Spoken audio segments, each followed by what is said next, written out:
Molly Park. Okay. Hi, Molly Park with HPD. Yes, we are moving forward on those sites. We should be issuing an RFP late spring, early summer. I think our planning department has already been working with the council member and will be working with the community board between now and then to make sure that the RFP really reflects what the community is looking for.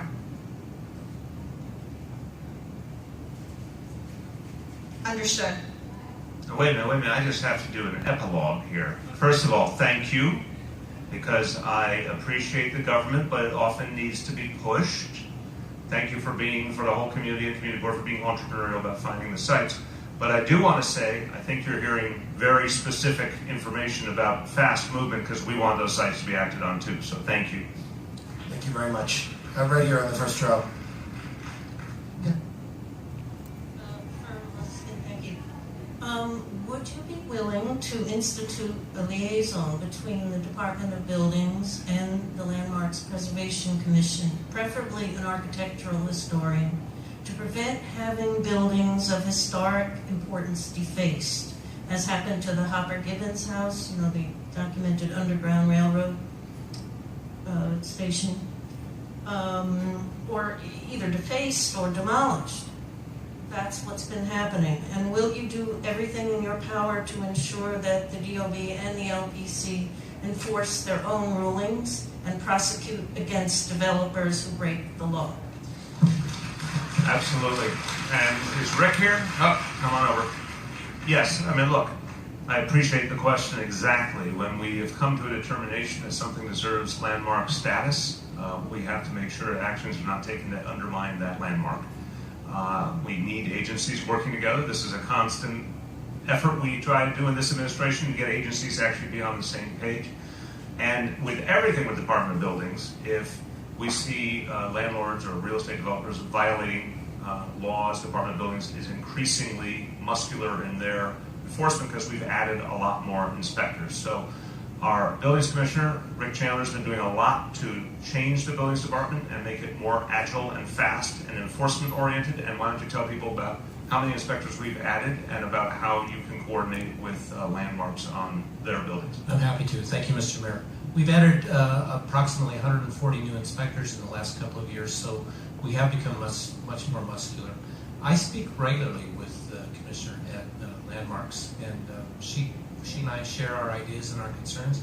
In addition, we have project advocates that work in our office, and we have contacts between our staffs on a regular basis.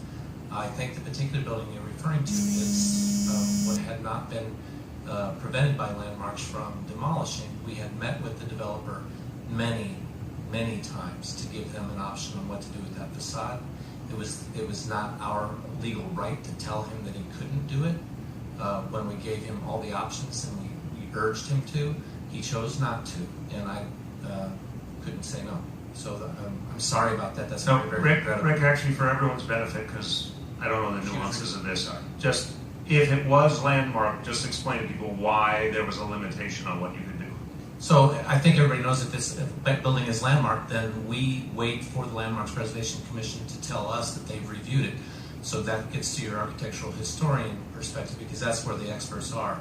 When they've reviewed it, they'll let us know, and then we'll go ahead and issue a permit accordingly. This was not the case for this particular building. It had not been specifically landmarked, so we were not blocked from preventing it. That's not just what I got it, Fern. I got it. So, Mr. Mayor and Commissioner Chandler, this is one of the only known Underground Railroad sites in the borough of Manhattan. It was landmarked. It was a community fight to get it landmarked. After it was landmarked, the unscrupulous owner of the building added on an illegal fifth-story addition, and it was already landmarked. Okay. They broke the law, they broke the rules, and they have gotten away with it for years without much people coming down on them. I'm very glad to hear about this because I don't like that. So can we clarify the address, please? Just work. Yeah. Hold on. 339 West 29th Street. Okay. Today, more or less, marks the 10th anniversary that I've been working on this project. Thank you for that very much. It got landmarked mostly because of Fern Luskin. 339 West 29. We're speaking about the same thing. So it was landmarked, and if they illegally added a floor, Which is what happened. Right. So then there is still an enforcement option now, is there not?